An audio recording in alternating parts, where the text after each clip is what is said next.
Hello, friends, and welcome.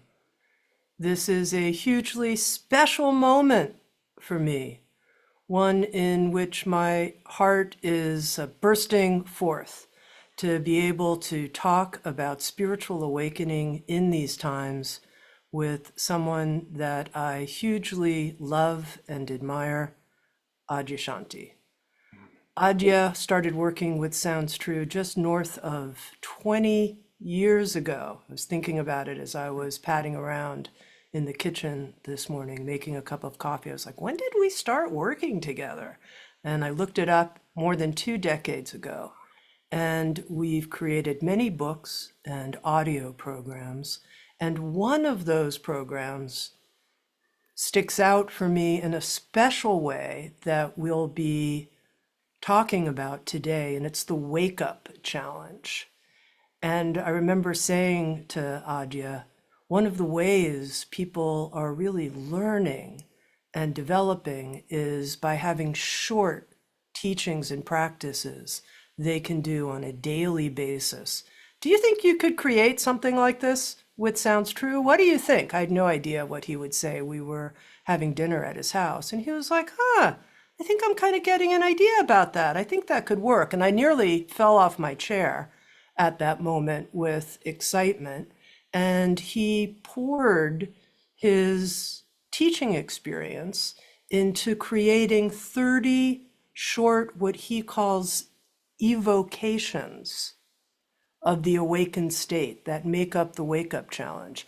And I want to give a special welcome to people who are joining us for this conversation, who are participating in the Wake Up Challenge right now, and to also invite people, if you're interested, it's something you can still join and sign up for, and we'll be talking some about that program in our conversation. I also want to welcome our Sounds True One members who are with us live on the Sounds True One platform. And with that, let's get into it.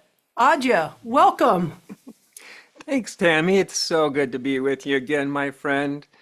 And yeah, it's just always fun to have conversations with you. I think the most interesting thing that I always take out of them is what's unplanned.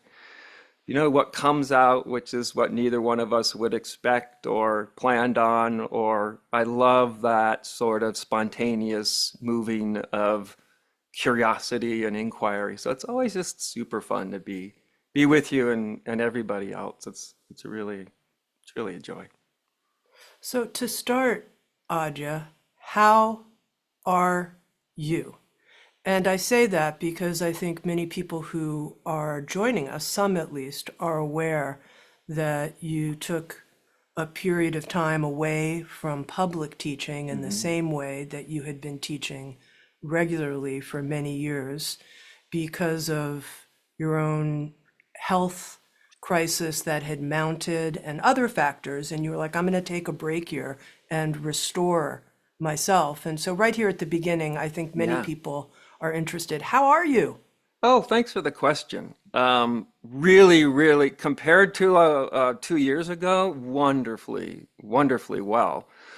Going through that real challenge. Won't go through that with people that haven't heard it now, but it was a long, almost 2 decades of severe pain challenge that got resolved, fortunately, but left me, but an avalanche of sort of trauma hit me when the pain was resolved. I think my body kind of thought, okay, now you can deal with this. And that was immense.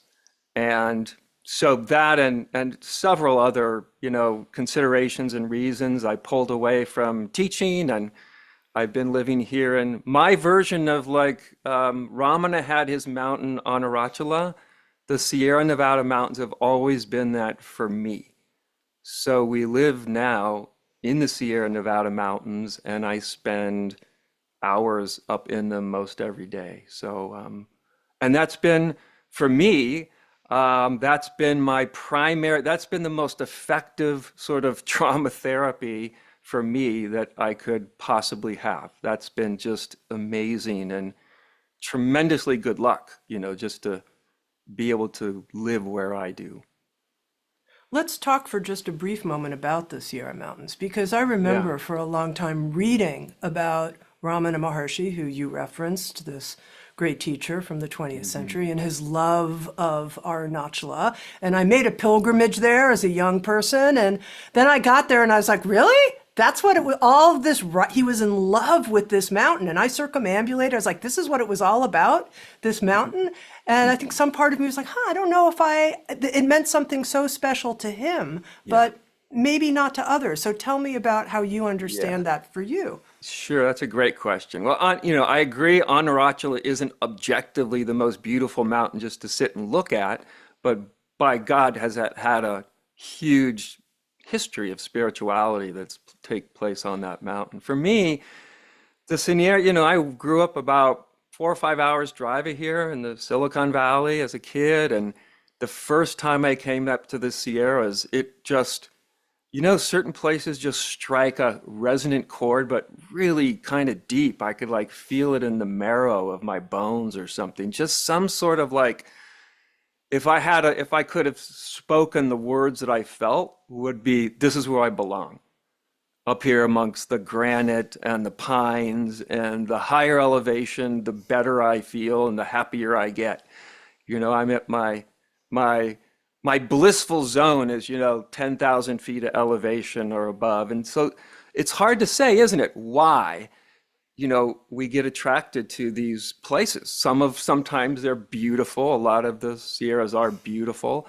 Sometimes they're not. It's a little bit inextricable. I can give lots of reasons for me, but I do think the resonance of place, if we are fortunate enough to even be able to consider that, which a lot of people can't even consider that, but if we can, the resonance of place, I think, can be a really powerful thing that in our contemporary society, when we're moving around all the time and stuff, that we often don't give a deep consideration, I think, of place, even place in the sense of energetic sort of resonance, and even with not just with the people and the culture, but with land itself. So um, this has been my sacred space my whole life. I've come up here um, all the time. And I And wanted to make a nod to that, Adya, just right here at the beginning. And there's so much I want to cover with you that I'm bursting a little bit here. But just this nod to the power of partnering, yeah, humans partnering with place and with land, and the power of yeah, that and the healing power. So I'm so glad we started there. Here's the question that I think we have to address at the beginning. yeah. People have an idea, I've had this idea, that spiritual awakening creates a kind of immunity to Hmm. suffering, immunity to the terrible effects of physical pain and Yeah, emotional pain. And, we had a couple of questions yeah. came in. This is from Vigner from Iceland. Do enlightened individuals still experience struggles with their minds? Mhm. If so, how do they relate to these struggles differently than others? So, Yeah, does great question. spiritual awakening provide immunity or not? No,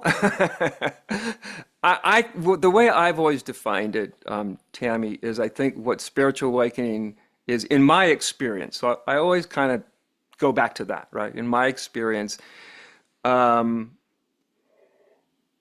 what it really does is give us a lot of space around mind, a lot of space. So we no longer feel that we are our thoughts. That doesn't mean that the thoughts necessarily stop.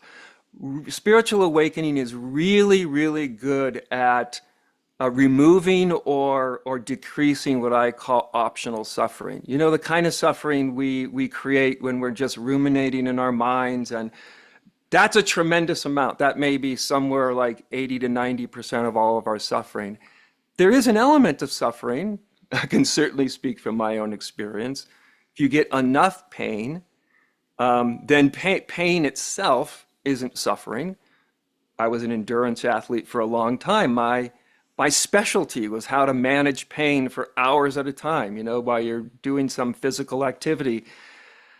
And yet, when pain gets intense enough, there's a threshold, I think, when pain starts to tip over. And when it starts to tip over, it has that feeling, I think, that everybody listening can have their own version of what I'm going to say, that it can be really powerful or really subtle, but that's that sense where we start to suffer, we can sense like a minor kind of a fracturing would be too big of a word, but like something like that. So there's all of a sudden mentally, emotionally, we're not coherent. We can feel, it's like the waters get turbulent. And so it really gave me a first-hand seat at this very question. I was fortunate. I never went into enlightenment thinking it was going to save me from all of suffering. I didn't have that. I know a lot of people, probably most people do, but I didn't. So that wasn't totally surprising, but I really got to see that, at least for me, there are certain thresholds, 15 to 20 years of kind of intense, at many times verging on torturous pain. There is a sort of a certain sort of a breakdown, I guess, if it gets intense enough in our ability to cope wisely as we'd like to. The awakening part gave me a sense of clarity through the whole endeavor. There was always a kind of a clarity point. But I do think that saved me from a lot more suffering than it would have been. But it certainly didn't save me from anywhere near all of it. We're all human beings, right? We're all human beings, and we have these, kind of, if you think about it, both incredibly strong, but also incredibly fragile bodies. We have minds. We can think we're doing fantastic. And then you end up in, I don't know, a war in Syria or in Palestine or somewhere, and everything's collapsing and just being destroyed around you. Or maybe like me, it's an internal battle. At a certain point, our spiritual practice, not just awakening, but our practice itself, can be so helpful with managing these kinds of emotions and feelings. And yet, I do not think we should delude ourselves with a kind of fantasy that spiritual awakening is going to kind of insulate us from all the various forms of human suffering. As Buddha said, first thing, life includes suffering. Period. We probably can do away with, like I said, 80-90% of it is our narrative about what's happening. But even without that, sometimes things are just really painful, whether they're what I went through or people have a death or a divorce or, it's not like enlightened people go through the world with only feeling the positive emotions. That's not true. I think the thing that would be closer to the truth is the negative emotions have a much more free way to flow sort of through and out of our system. But getting back to the thing, I fully admit, as I did when I stepped away, that this was incredibly challenging. And actually, as hard as the pain part was for me, when that was resolved, the kind of trauma aspect of it was actually more difficult to manage than the pain was. And again, just to sum up, I've noticed, and I've done some research, people vary greatly, tremendously in what works for them. Any kind of therapy. And I am what I call this myself. I'm not an external processor. I can talk all day about anything. I can talk about every traumatic episode that's ever occurred through this without any difficulty. That doesn't help me to talk about it. But what does help me is to be connected out in the mountains, moving. And as I've read, that's like about 50% of us. That works as good or better than anything else. And so I think I just say that so each of us do have to sort of follow what works for us, right? Rather than having the expert completely dictate, use their experience, take their advice and all that. But at the end of the day, we have to be the arbitrators of what works for us. And I found that what worked for me better than everything else put together was a lot of quiet time connected in the high mountains. Thank God they're here. Aja, this conversation is called Spiritual Awakening in These Times. Yeah. And I'm wondering how you're viewing right now the collective process that we're in. Some people refer to it as a poly crisis, the long dark. I could keep going, but this sense of the deconstruction of our society and some of the ways we knew it, the directions we thought we were going. How do you see the time we're in? How are you experiencing it? Yeah, it's quite an upheaval, isn't it? For just about everybody, even people who like what's happening. It's an upheaval for them as well, and in their own ways. When a culture is experiencing this much sort of real fundamental change, that has to do, I think, underneath a lot to do with meaning and a lot of things that people and identity that are being grasped for. I think, boy, times like this really, I think, highlight the importance for all of us to do something, right? Some sort of practice. We have to realize the world we're in, in fact, I was looking this morning, I'd look and I'd make a decision each morning, a conscious decision. How much news do I want to be bombarded with this morning? I could read it for hours, or I could read it for 15 minutes. So these kind of when things get a lot of turmoil, we have to have something that provides some sense of stability, some sense of balance, because everybody around us is wanting to pull us right in this direction. Listen to my direction, listen to my direction, listen to this, listen to this, listen to this. And we're constantly our attention is being pulled all over the place all the time, right? Even in good times.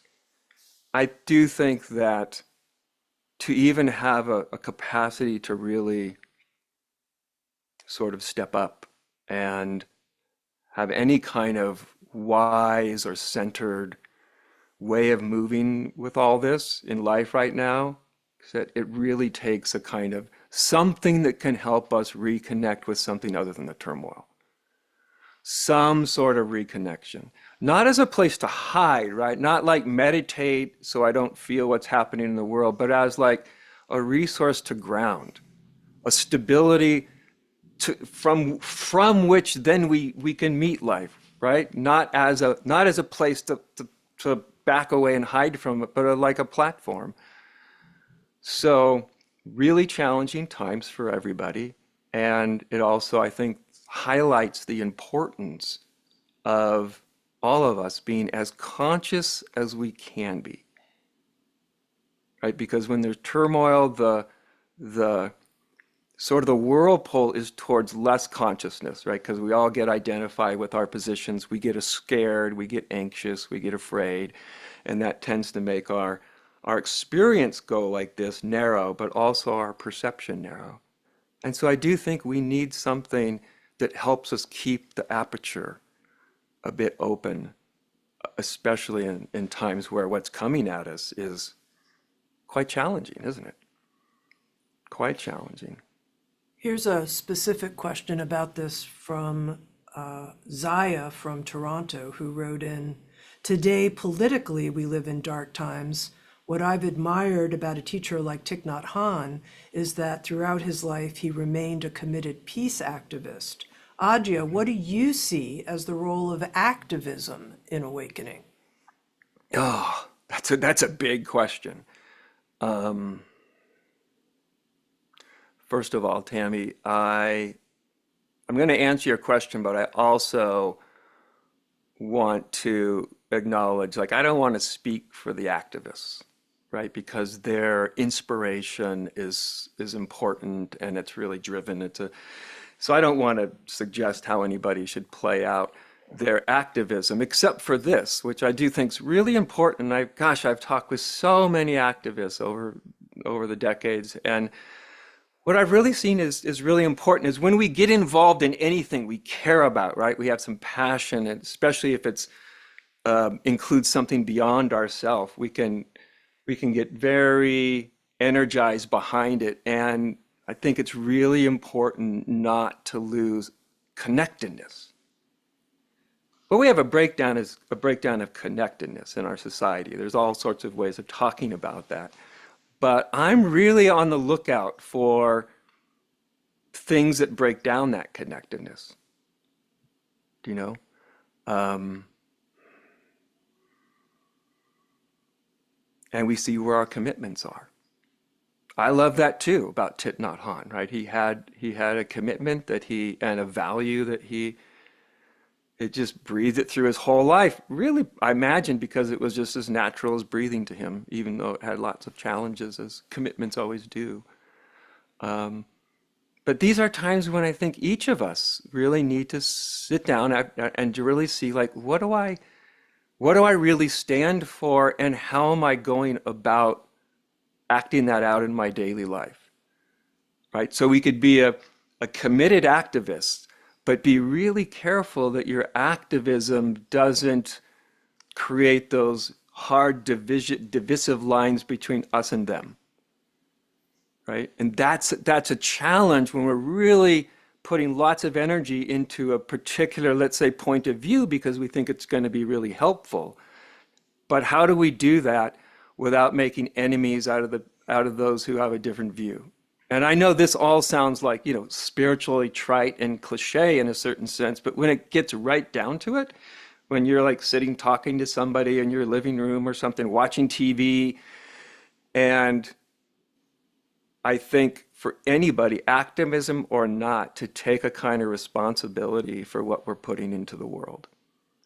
And that's what I would say for activism. Go for it, man. Like, live the most important thing in your heart out. I did that in my life, right? Why wouldn't I encourage anybody else to do that? And while you're doing that, just be careful. Watch every now and then that you're not, in doing that, we're not also creating divisions. That's a kind of a subtle thing, but I do think it's really important. Adya, what are your commitments at this moment in your life, at this point? They're kind of what they've, gosh, been as long as I can remember. Um, I used to just say them as truth and love, but that's also a little, it's true, it's real, but it might be a little high-minded for some people. So if I put it, I would let's just put that in something a little more approachable, right? The values of me, truthfulness is a very high value for me. Honesty and personal integrity. That's more humanized version of truthfulness. Those are really, really high values, as is love, not into the abstract, but actually being loving, which often means just having real space in your mind and your heart for somebody. And that's real. Those have always been really important to me. Again, not as necessarily just high principles, but down in that nitty-gritty way of what it means to live them. And I imagine till my last breath, I will be exploring and discovering what these two values mean to me and how to live them out till my last breath. Right? I think there will always be an openness to that discovery. And those have always served me really, really well. Right? Truth without love can be a little harsh. And love without truth can be a little destable, not quite clear. When those combined, I find to be tremendous orienting sort of north stars in my life. Yeah. As I was reflecting on being with you, having not had a chance to talk to you in this way for a while, I thought, what is it that I love so much about Adya? What is it? And the word that came to me was genuineness. Mm. Genuineness, Mhm. which I think lands somewhere right in the middle of the Maybe it truth does. and love. It has some connection to that. Yeah. In Yeah. the Wake Up Challenge, you divide the program into 4 different sets of evocations. Mhm. And I wanted to see if we can touch a little bit on just give people a little taste of it. The Sure. first section is on awakening awareness, evocations for awareness. And let's not talk about that because I think that's something that people can experience from a lot of different Yeah, places, teachers, and teachings. But when we get to the sure. second section, which is about awakening the spiritual heart, I noticed that's where my own sort of spidey sense was like, whoa, okay, we got to talk about this. We have to talk about this. Because Mhm. you talk about how often for people, this is a type of perception that is not yet, this is my language, online Mhm. in their experience. It's not yet it's not happening. And I noticed for me that your pointing out of the spiritual heart has been so important to me. It's like you cued Mhm. me in to a capacity that was covered over. Yeah. And so I think my opening question about this is how right now you can point to the Mhm. spiritual heart so that people could get this sense. I mean, in the Wake Up Challenge, you talk about actually like we can take our hands and put them into our heart center and Mhm. open it up and like Well, start let's to let's view start the there world. then. Let's Okay, start let's there. go. We can get into the more sitting on your couch version of it, but because this is so available to people, and that's what I really tried to focus on, right? Is what's available, what's like right there. Um, and this one where I've like literally used the literally this visual, and I used to use it for myself for a long time. It really helped, which was I'd made this practice of when I would be walking down, say, the sidewalk, and say just a stranger. I started with doing it with strangers because it's less intimidating, right? You're not going to talk to them, no interaction necessarily, but as someone was coming, I would just sort of have this visual. And I, first of all, I noticed there was this little thin, little almost like cocoon, really thin energetically around. And when I'd meet a stranger, like I could feel that really thin cocoon. And so what I literally did just visually, I visualized almost as if I reached in to my breastbone and just exposed my heart. So here I am just walking down the sidewalk.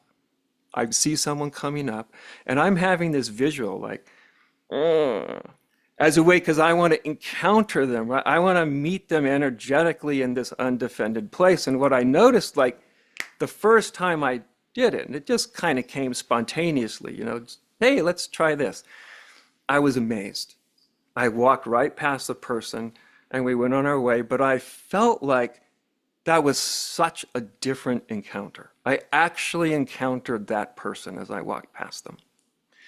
And this visual somehow, and I've used it with so many people, somehow just really can be helpful. If that's intimidating, because with some people, the human part of it can be intimidating, or maybe a little fear, it can evoke things. Start with something you love. Start with a part of nature, right? Go to the ocean, or look in your backyard, or, you know, look at a vase of cut flowers, or something that doesn't feel, doesn't evoke your defenses. And then just kind of,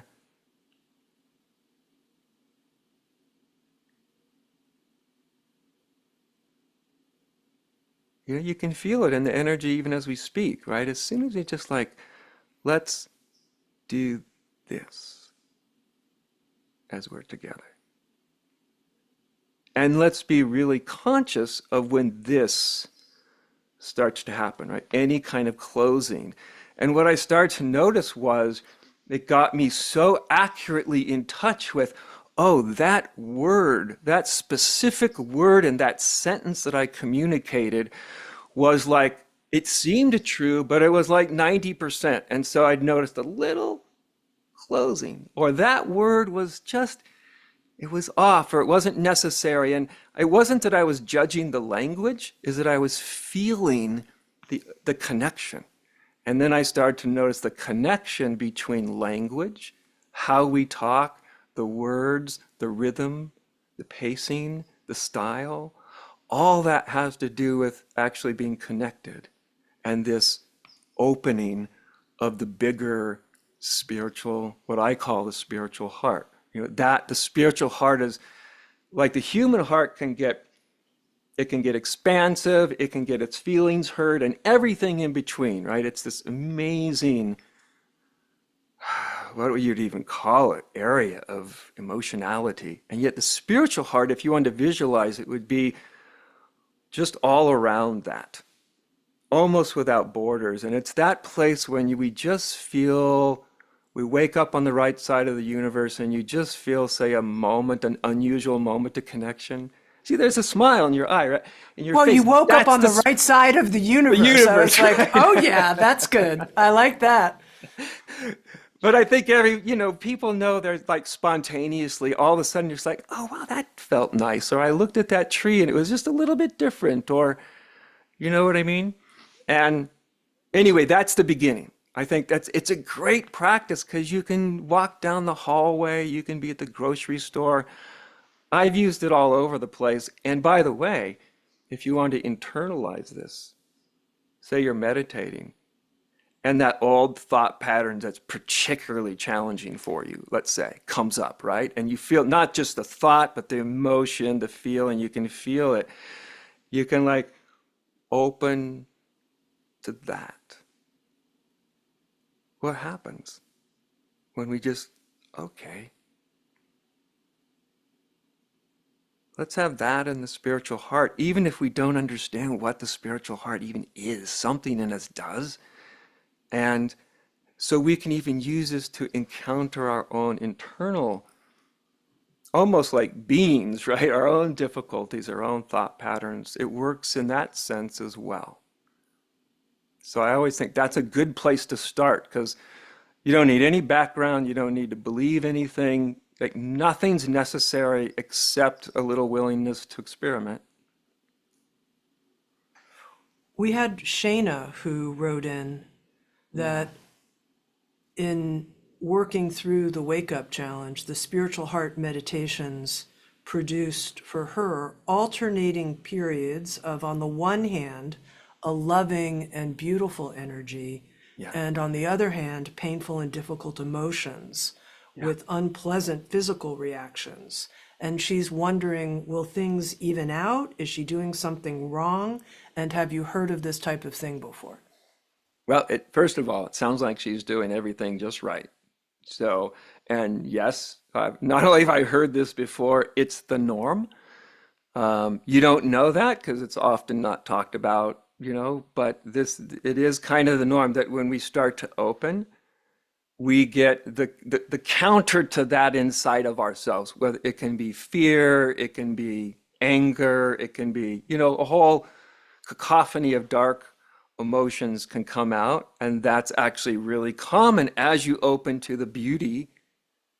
The opposite of that will at some point come up as well. And so and it can be kind of like, sort of shocking, because you can have a moment of really beautiful moment of openness and connection, and then the next thought through your head is some dark, nasty thought. And oh my God, you can't, then we get concerned. But if actually, this is the way it goes, that you don't evoke one side of duality without getting the other side coming up with it. Maybe not at the exact same moment, but so as this more darker material comes up, the practice with that is to, number one, try not to be too shocked by it, because our own darkness can be a little disconcerting if we've never really taken a look at it, but just allow it to come up, right? Just allow it to come up and allow it to come up. Don't get hung up on it. So it's like your breath, right? Breathe it out, let it go. Breathe it in, breathe it out. Let what comes up come up. The dark stuff needs to come up. Otherwise, it's sort of unconsciously controlling us in some way. But I think if you know that this is natural, that the dark stuff often will come up in the wake of bumping into something beautiful, as you know that you're not as shocked by it, you're not sort of horrified. You kind of can take it in stride. You're like, yeah, this is what happens, and I'm probably going to see some stuff about myself that's pretty tough to see, and that's okay too. That can come. That's not who you are either, but it might be important to see. So this is very, very, very natural, actually. So Not helpful, easy, Adya. not So easy, but so natural. helpful because I think a lot of us think something's going terribly wrong. Well, and even more than, of course, because if you think about it, if you think like this is a sort of it sounds abstract, right? To say dualities arise, as a whole. That's very abstract. But the reality of that is, here's where it gets even wilder because you can have, when you bump into some really beautiful experiences, right? Some beautiful connecting thoughts that can come out of that. And then something of its equal and opposite, not just some little piece of darkness, equal and opposite, often at some point can arise. And then it seems even more like, whoa, what terrible mistake did I make when something so beautiful was gifted to me? And then I have this thing that's the antithesis of what I just saw, right? And then, of course, we get really concerned. We think we made a mistake. What I'm here to say is that is as natural as the sun coming out in the morning when you've watched, thousands of people go through this. And just to know that this is not a mistake. Nothing's gone wrong. Actually, something is starting to go right. You're more and more willing and maybe able to see the totality of your content of your consciousness, you know? Very helpful. So I mentioned there are these four sections to the Wake Up Challenge. The Yeah. first part, awakening awareness, the second part, the spiritual heart, which we've touched on, and then the third part, awakening the ground of being. And you introduce a Zen phrase as you're creating teaching about this evocation. And I say creating because there's a transmission quality. In a way, the whole Wake Up Challenge is this transmission-based learning, which I find is my favorite kind of learning. Me Meaning too. it's not just words or concepts, it's the experiences. That's why it's an evocation. Yeah. You bring forward the great death. Oh yeah. So tell us a little bit about the Great Death. And this part I found so interesting that while we're going through it, we actually can find an anchor. Mhm. And because I was like, oh, thank goodness there's an anchor. And you point us to the lower belly Yeah. as that reference point. So I wonder if you could talk about that. Even in the Great Death, there's a Hmm. reference point that helps. Mm-hmm. Yeah. So this whole great death and the ground, and and whenever I teach about that, just to orient anybody, I'll always go down here into the lower belly, because if you think about it, when you say, this is where our deepest sense of self is, right? Not even conceptual necessarily here, but just that deep sense of self. And we'll notice our deepest anxieties about death, about life. When people are talking about being afraid and they're talking to me, so often they don't know it, but their hand is on their tummy, because that's where it's like the root of some of this stuff. Spiritually, the ground is sort of the ultimate calling that we have, spiritual calling, we might say, down into our source, right?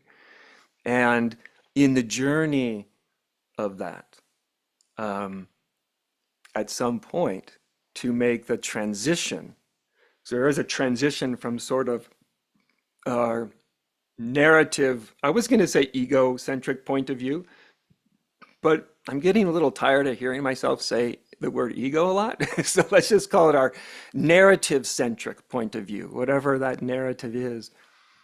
And we know we're getting in that domain when often things get really quiet and it seems really peaceful.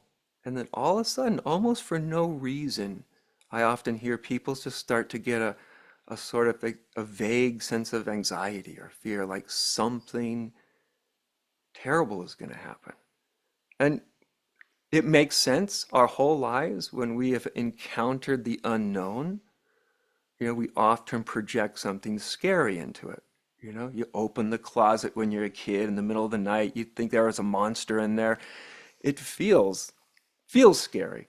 So oftentimes it's this feeling of sort of this deep, often kind of dark, not negative dark, but just dark, almost color-wise, let's say, peace, and then the ego starts to experience its edge. That there's a you don't know it at the time. You're not thinking these thoughts, but as a teacher, right? At the after effect, looking back, that nervousness is when the ego's getting closer to the transition of our perspective, like from looking at life through our narrative, from looking at our life absent the narrative. And that sounds really simple, right? Well, just absent the narrative, no big deal. But when that narrative is really felt in us, even if we have all these highfalutin spiritual beliefs, but if that narrative in us really feels like this is me, it can really feel like you're under tremendous threat. Now, not everyone's going to feel like that, but it's very common, some sort of threat, and you don't even know why. You're sitting there, let's say, on your cushion, nothing's happening to you. And you just get this weird, oh my gosh. And so this area, because it is our most existential sense of self, our fears, all that's here, but also our deepest spiritual calling is there, right? Because that's our deepest sense of being, is that being where everything goes quiet and we really don't have a way to define ourselves in our mind. And the anchoring point is there's a reason that I also, when I teach meditation, I'm often focusing on this part down here, just breathing from down here, because I know what it can evoke, but it also creates a stability over time. Meditation, if done well, creates a stability. What I mean by that is we've gotten really used to having experiences, our own thoughts, our feelings, our emotions come through, and they don't knock us off balance, right? We still can just be really present. And that's what I mean by stability. And when these deeper, bigger, spiritual, transformative experiences come, that having that stability can be really, really useful. So meditation is really good for that stability. And if you don't have the meditative background, because this stuff can happen any old time, we should remember that, is you always got your breath right in the belly.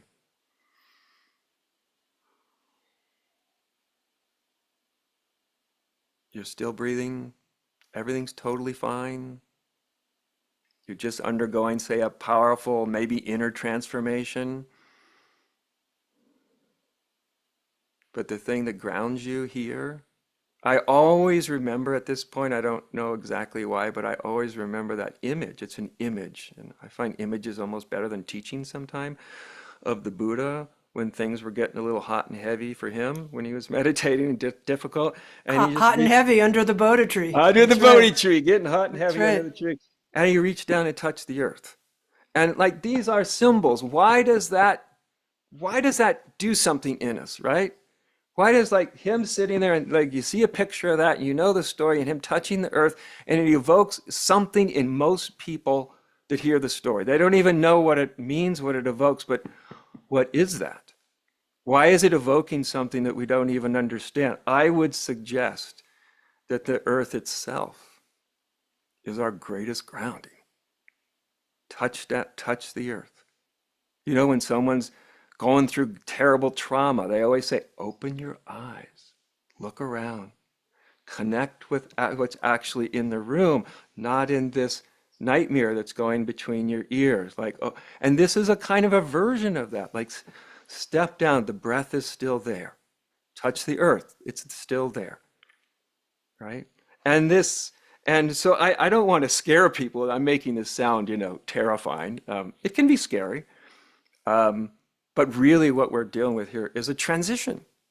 That's what all this is. It's a transition from one way of experiencing and moving through the world from one perspective to another one. That's all.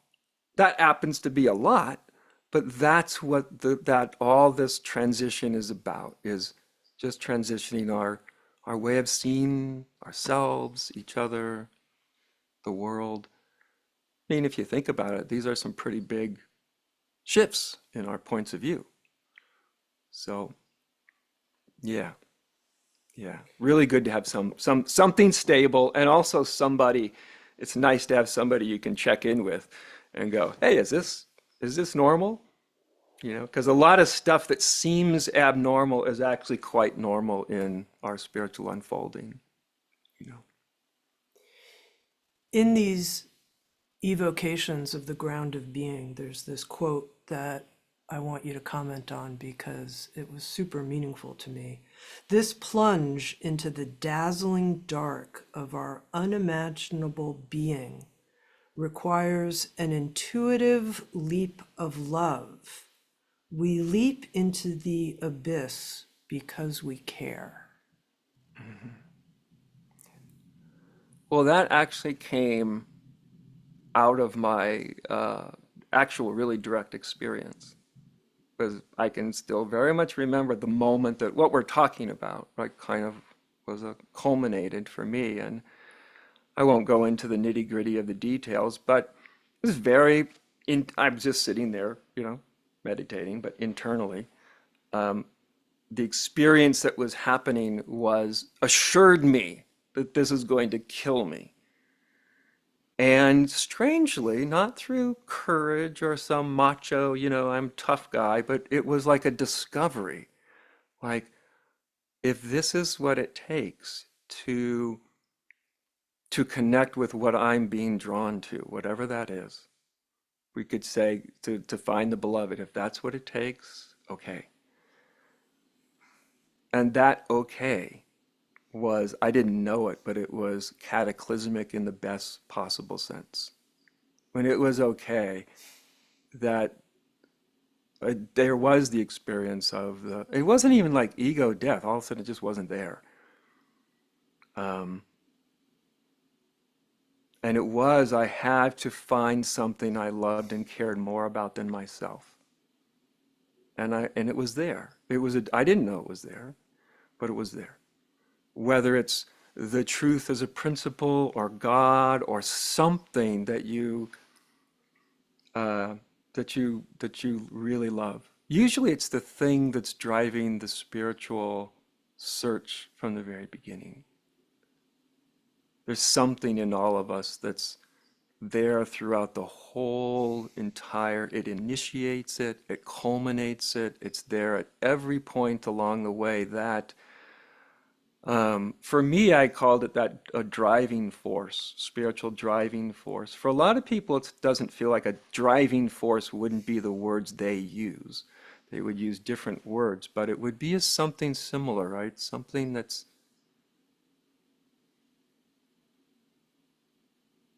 just there. It's undefinable, isn't it? That thing from the first time you ever got interested in all this. What was that it's like an underlying intuitive sense, a presence. And it was there when we really convinced ourselves we were smart and knew a lot. And then it was there when we were really disappointed and realized we didn't know anything. And here it is now. It's really hard to define that. But I think that thing that pulls us along, when at some point when we start to shift that relationship, and what I mean by that is we start to cooperate and maybe even find some real love for that which is pulling us along on our path. Even as undefined as it is, everybody knows it. They can feel it, even if it confuses them. Like, yeah, there is something that seems to be driving this thing, that's even deeper than my own wants and desires. We don't know what to do with that, but that's the thing that at the moment I was actually kind of surprised. It was like, well, whatever that is, that's worth just letting go of everything to find out. So we all have some sense of that. I think that's so important because then we can always be in touch. We should be in touch with, that spiritual thing in us that, say, when you hear a teaching that resonates, right? And that little fire kind of, ooh, right? It kindles a little more. And then if you hear something, you're reading something or hearing a teaching, and that fire kind of diminishes, right? Or just not like, nah. That internal, what is that? That internal flame is so important to cultivate from day one, to stay in touch with all throughout, like, and really be in touch with that, right? What enlivens your spirit and what kills your spirit. And do what enlivens it and stop doing what kills it, or stop being around the people that kill it. Do you know what I mean? And I only emphasize this because I do think with the proliferation, people like me, teachers with teachings, and I do think that's valuable. The other side of that, the danger of that, is if we have too much of that, we stop really paying attention to that burning ember of whatever that spiritual pull is.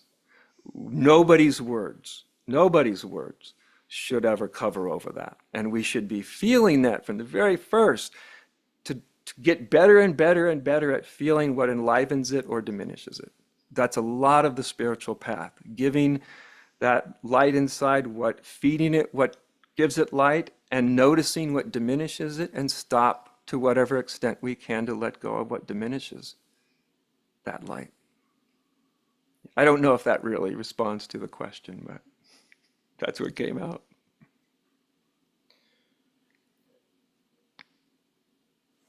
The different sections of the Wake Up Challenge, at one point I asked you, I said, how did you create this program, these 30 evocations? And you said, to be honest with you, Tammy, I worked harder on this program than any of the other books and audios we created together. And I was like, that's interesting. He said, I put everything I learned into it. And what I think's interesting is the structure itself, even. Yes, doing each practice tremendously, extraordinarily opening, useful, accelerating. And it seems you don't say this exactly, but it's clearly there that the first section, Awakening Awareness, we're working with the head center, and then we move into the heart center with the spiritual heart and the ground of being. Yeah. You've pointed to the belly. And I'm curious if you have the experience sometimes that one of these dimensions is very open in someone. Maybe even two dimensions are open, but then one's not. It's not really yet flowered, and that person can then manifest a kind of, I don't know, it seems a little bit like, I'm not quite sure, but like they seem really present and loving, but then they're not. And anyway, I'm wondering how you see it. Yeah, well, we can have, as I've kind of had these different dimensions of awakening, we can have one really be lit up and one really not. The most common, the reason I start like with awakened awareness is because number one, it's most common. For most people, it's the most accessible, right? But so let's just use that one as a quick example. Let's say someone got really, what would awakening on the level of awakened awareness mean? It would be waking up from your identity in mind, right? You realize that you are something like pure awareness, let's say, right? Okay, great. But let's say that's as far as the awakening did. It didn't really get down below the neck, down here. And so when it comes to the love part, right, you can be a detached witness, unmoved by the world of time and change. And that's really cool for a while. It really is. It's really great. And if you've had a tough time, it's a nice place just to sort of park for a while, but not camp out permanently, because it will occur to eventually like, oh, I'm not really feeling, or people around you might reflect to you, hey, you seem pretty disconnected on a human level. And so, yes, this can be really open, this can be closed, because a lot of our greatest closings are emotional, right? And have to do with the relational and all of that. So this is not often not the first one to open, but sometimes it does. So yeah, we can be really developed in one area. Well, my first one was absolutely, I'm dyslexic, so of course I had a dyslexic version of spirituality too, I think. I had the awakening of the ground of being was the first thing I ever experienced, before any other things. And even with that, I recognized very quickly. I didn't have the language, I hadn't broken it down like this at this time, but I recognized that as amazing as that ground was and seemed to be all encompassing, some little teeny tiny sliver of intuition reminding me that there may be more to this. Don't close off with certainty. And sure enough, later, the spiritual heart blossomed. And so now I wasn't just the witness of life.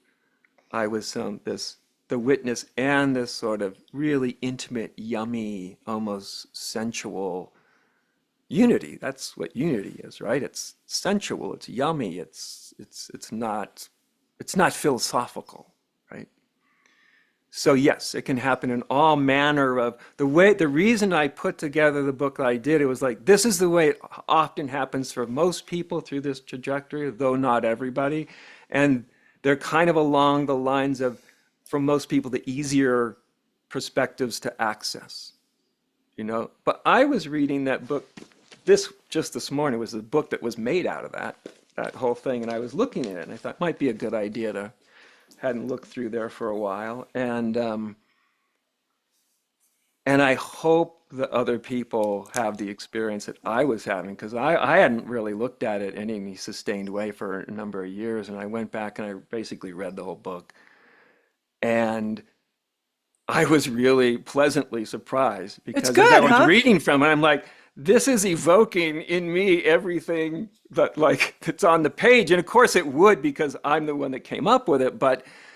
Um, Yeah, getting back to what you said, that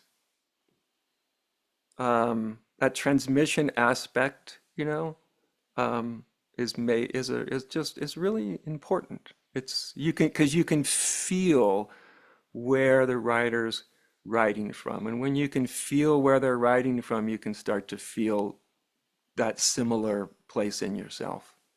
I was happy that I was feeling that, Yeah. because that's the And whole reason. It's actual perspective changes, right? Actual changes of our lived experience. What someone believes in their mind, I actually don't care spiritually. That's not nearly as important as what do you feel? What do you perceive? And that's that's why I try to remove the externals and let's just get right to the pith, the most important aspect of these kind of teachings and and not then make it so just to difficult. connect a dot for people, and then I'm going to ask you one final question that came in. The Wake Up Challenge was originally a recording of Yeah. 30 evocations. So Adya guides you, and there's an energetic field that's created as you listen and have the opportunity each day to practice a 15-minute set of evocations related to the theme.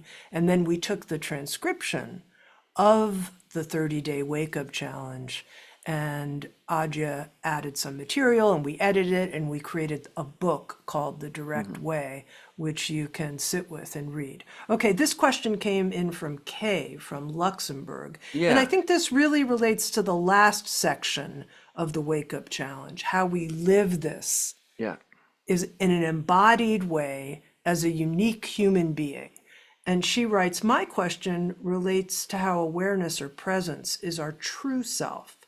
If this awareness is common to everyone and is a kind of quote unquote emptiness, what is it that makes each of us unique, gives us our specific isness, Hmm. even though we're powered, so to speak, by this awareness? Hmm. Well, we look around, just look around the world, right? Life is extremely diverse. And my experience is the more I experience this underlying unity of all things, it gave me a much greater capacity to not only um, recognize but really appreciate the diversity, because it's almost like, oh, how can I do it? I was just going to do it like I usually do, which is jokingly, but I don't know if it'll work. It's like, well, everything is like drag, God in drag, so okay, there's the divine showing up that way and that way and that way and this way. And each of those ways is totally unique. There is not another, even a freaking rock on the ground. There's not a stone exactly like that anywhere in the universe. At that shape, that everything, same. If it's the true of a stone, it's true of you and me. And so there's the paradox, right? The more we realize our sameness, the more we can recognize this, at least in my experience, this beautiful diversity and uniqueness of beings without judging it all, right? Without thinking we know how it all should look. So to me, they very much do go together. If you just have unity and you can't get the diversity thing, you're kind of stuck somewhere. You're probably holding on to the unity. We can do that too. We can hold on to even the most advanced spiritual insights. And if they're held on to, they will eventually narrow our perspective. So yeah, I think it's important to see that they go together, although people are often a little, let's say, concerned when I'm pointing to the unity, because they think they're going to lose their uniqueness. You will not lose your uniqueness. It will be unleashed upon the world for better or worse. Yeah, and I think the God and drag, it works, Aj. I mean, here you are Yeah, with the Sierra Mountains and your long hair. That's your current yeah, unique expression. And I'm up here in British Columbia with my, new strange curls, a right. different, we're expressing the moment in time, the place we are. Okay, That's right. here's my very last question for you. Okay. And it comes from this section of living in an embodied way.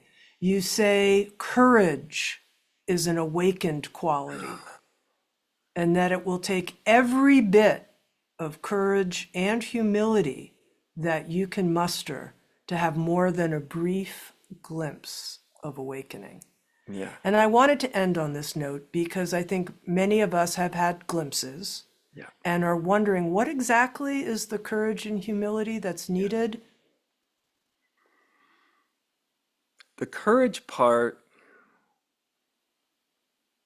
is the courage to live it out, the courage to be as clear as you are, the courage to love as much as you do, the courage to call it the way you see it, right? Sometimes it's the courage to be different, but it's the it takes courage to stay aligned, right? We all know those wonderful experiences where the alignment just happens for us, right? We're swept up in grace. And that's lovely. That doesn't necessarily tell us how to move that way, when you're going to work at wherever, IBM or something. But those are wonderful. And to live that, it often does. It takes some courage to be who you are. I don't mean like a bulldozer being who you are, but I mean just to be an authentic, real human being.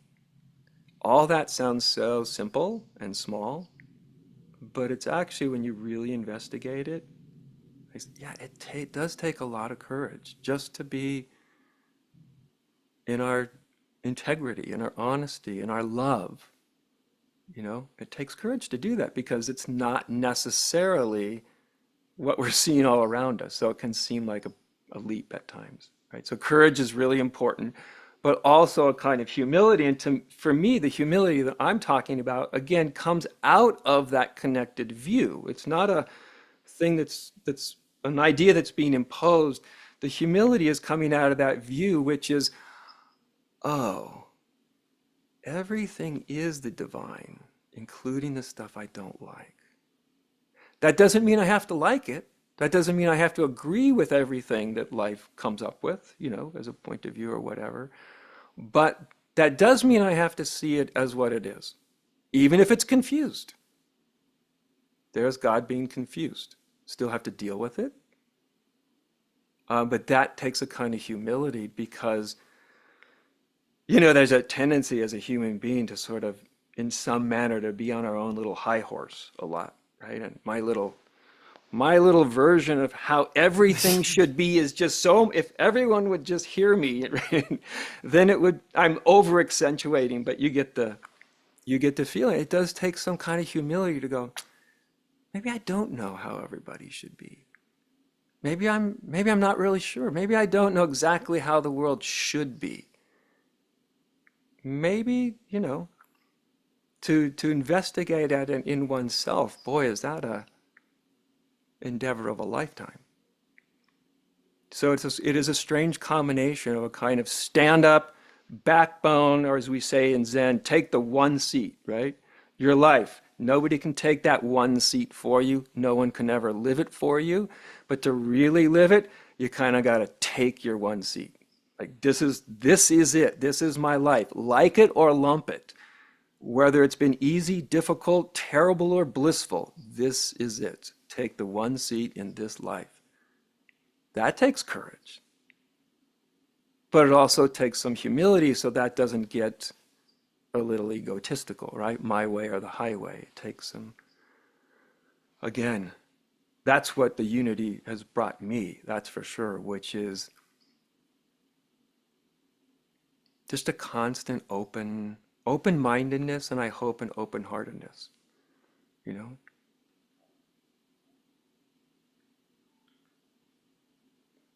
Thank you, Audrey. Being with you, I definitely have the feeling, along with all of the people who have joined us, that we had the chance to wake up on the right side of the universe, right here together. Right here together. So great to be with you, and thank you so much for being with Sounds True and being such a friend. Thanks, Tammy. Thank you. It's been an honor to be all of those things for the past 20-something years. I hope it continues, my friend. Yes, indeed. Thank you, everyone. Thanks All for right. being with us. Yes, thank you. Thanks, Wonderful. Adya. Much, much love.